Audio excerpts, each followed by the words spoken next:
It's the end of week 3 here on the beautiful UTRGV Edinburgh campus. Week 3 of fall 2023 semester, of course, that is. Good morning. This is DJ Doc V. It is 10:03 here in the beautiful upper Rio Grande Valley on the UTRGV Edinburgh campus. We're at the studio here in the E-Library building. And as we do every morning, we start off with a little ELP, fanfare for the common man, here on Office Hours with DJ Doc V. It's 88 degrees and sunny. Looks like a nice day, although there's a possibility of showers later, thunderstorms. In fact, overnight, about a 30% chance of showers in the overnight hours. A high today of 101. By the time we get to the evening, you're looking at the lower 80s. So, great weekend coming up. Looks like sunny and pretty good forecast. Some possibility for rain tomorrow and Sunday. Tomorrow, a high of 93, and Sunday, a high of 90. And maybe a little relief from those 100-degree days. That'll be really nice. Monday, it looks to be back to 93 and then 95 on Tuesday. Got some great music picked out for you today, including a little Flock of Seagulls, some Ray LaMontagne, and even a little Soul Coughing. That's going out to Steve there in Spokane. 68 degrees in Oklahoma City for Big Seth, who's working hard today. So, song going out to him a little bit later as well. Got a poem picked out, as we usually do, about 50 minutes after the hour, and this day in history at the bottom of the hour, about 10:30. But let's get back to the music. Here's a little Brian Ferry and Roxy music with Virginia Plain, 80s classic, A Flock of Seagulls with Space Age Love Song. You know, that band's still active. Flock of Seagulls, English new wave band formed in Liverpool in 1979. The group, whose best-known lineup comprised Mike Score, Ali Score, Frank Maudsley, and Paul Reynolds, hit the peak of their chart success in the early 1980s, including that song, Space Age Love Song, 1982, along with I Ran So Far Away, also in 1982. Interestingly enough, before that you heard After the Fire with Der Kommissar, which is another 80s classic that you might be familiar with, but maybe you're not familiar with the fact that the original version of Der Kommissar was by Falco, who's a German artist, did the song in German, released it in 1981. Pardon me, he's Austrian, not German.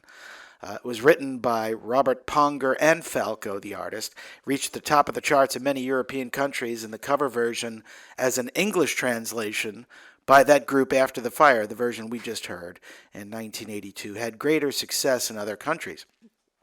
In fact, it was an interesting kind of roller coaster ride for that song.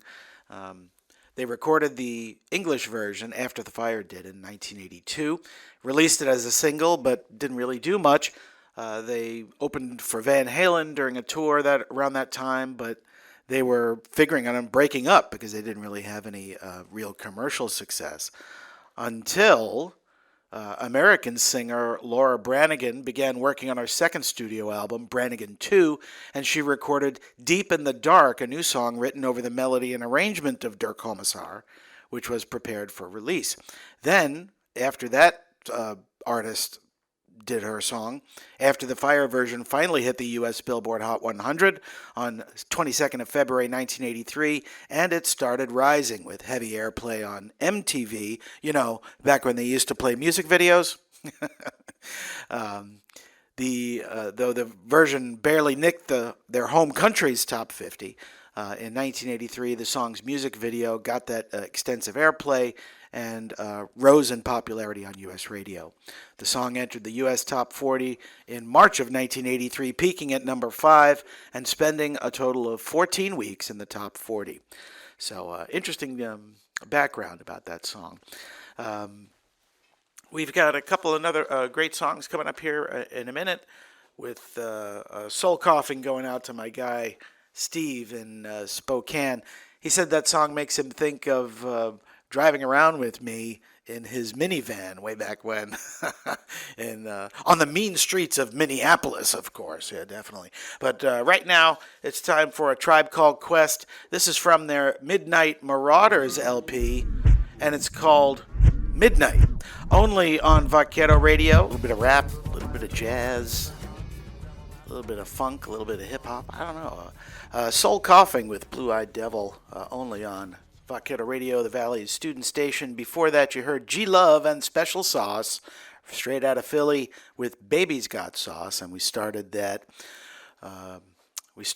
set with A Tribe Called Quest and Midnight from their Midnight Marauders LP.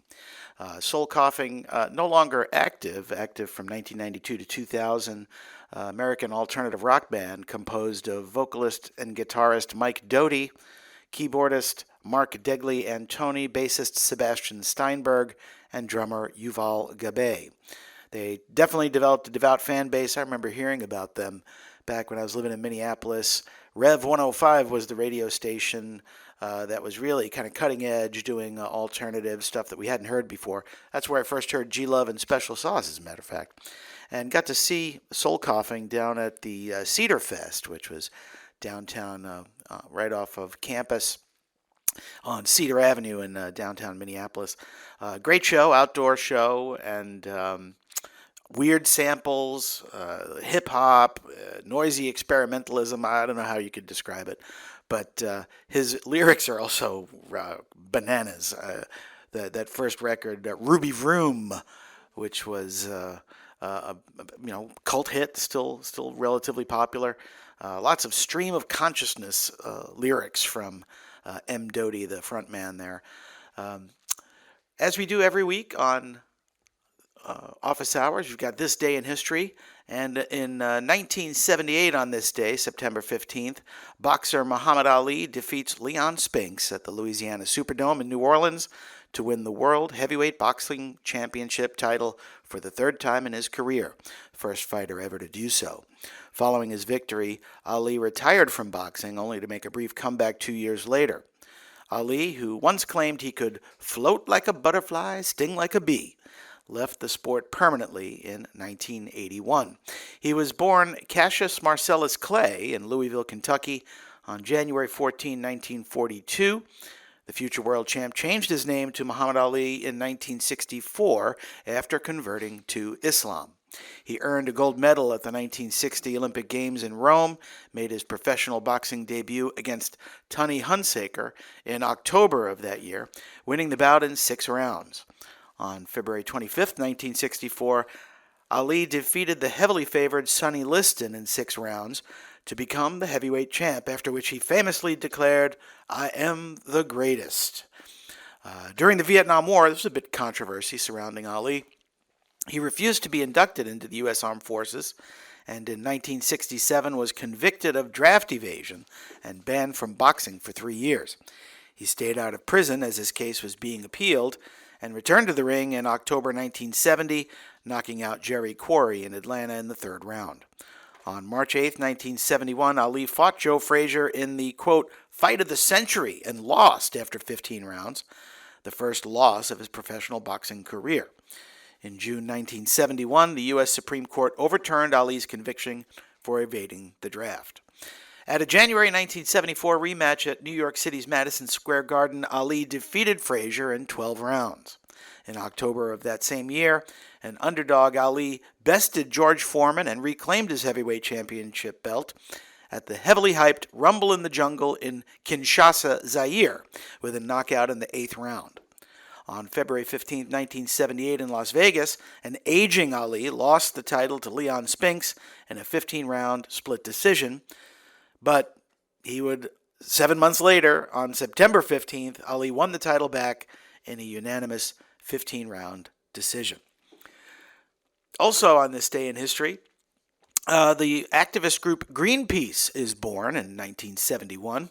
In 2008, the longtime Wall Street fixture Lehman Brothers declared bankruptcy, went out of business soon afterwards.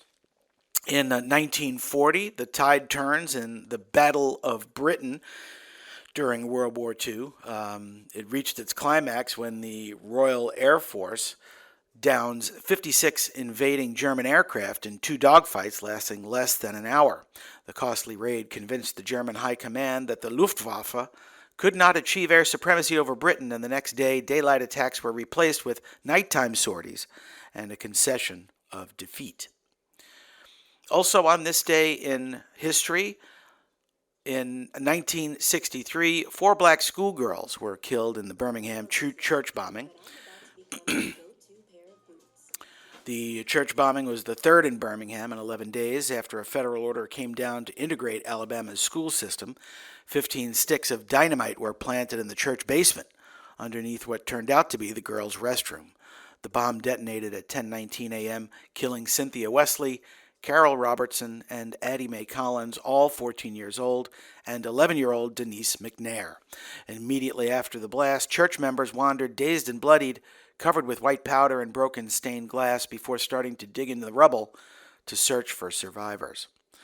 That was this day in 1963. It is currently 88 degrees here in the beautiful Upper Rio Grande Valley in the Edinburgh campus. Oh, actually, pardon me, 91 degrees now. It went up a bit from the last time I announced it. We're looking for a high today of 100 and maybe some potential for thunder showers later this afternoon and this evening.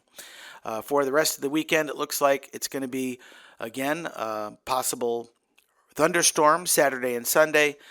Moving into Monday, those threats of thunderstorms subsiding, with Monday a high of 93 and Tuesday a high of 95. Let's get back to the music right now with a great tune by The Squeeze called Up the Junction, only on Vaquero Radio, The Valleys. That's the opening track of Side 1, Song 1 from the Pink Floyd band album Metal. 1971 with One of These Days. Before that, you heard Ray LaMontagne with Trouble. We started off that set with Squeeze and Up the Junction. I got to say, Pink Floyd, my favorite band of all time. Discovered that one after a friend of mine that I worked with said, hey, you like Pink Floyd? Oh, yeah, I love The Wall. No, we got to show you some stuff that's really deep cuts from Pink Floyd. And back in the day, we used to give each other cassette tapes and record albums onto them so we could listen to them later. I know that sounds like ancient technology now, for sure. But recorded that on one side, gave me the album Metal. On the other side, the album immediately preceding Metal, which was titled Atom Heart Mother. I became a huge Pink Floyd fan for the rest of my life after listening to those 2 LPs in the early they were released in the early 1970s. I discovered them sometime in the early to mid 1980s. Pink Floyd still looms large, influenced lots of artists these days. But unfortunately, the 2 head guys, David Gilmour and Roger Waters, still don't really see eye to eye. I've been waiting for the Blu-ray copy of Pink Floyd The Wall, the movie. I don't know if I'm ever going to get it while I'm alive. So, as we do every week on Office Hours, I've got a poem picked out for you. This is from the 2023 edition of Gallery Magazine, another fine production of UTRGV Student Media. This is a poem called Mountain Laurel by Jordan Nod. Fleeting violet blooms, honeysuckle aroma. Go quickly, for as soon as you realize it's arrived, it's already on its way to seed. How I wish I could preserve that moment just a little longer. Just a few more weeks, just a few more days, just a few more seconds of saccharine sweet bliss. But alas, all good things must come to an end, don't they? Perfect flowers, perfect family, perfect world. How I just wish I could lay under your emerald branches for eternity, a hand to brush through soft petals. And if I close my eyes, then maybe, just maybe, the sands of time will halt and I can live in this moment forever, with naught care in the world. That's a poem called Mountain Laurel by Jordan Nod in the 2023 edition of Gallery Magazine. You can pick up your own copy in the Liberal Arts South building, among other places on the UTRGV campus. That's the 2023 edition of Gallery magazine, another fine production of UTRGV Student Media. Just enough time for about another song, so let's end office hours today with Linda Ronstadt. This is another one taking us back to the early 1970s.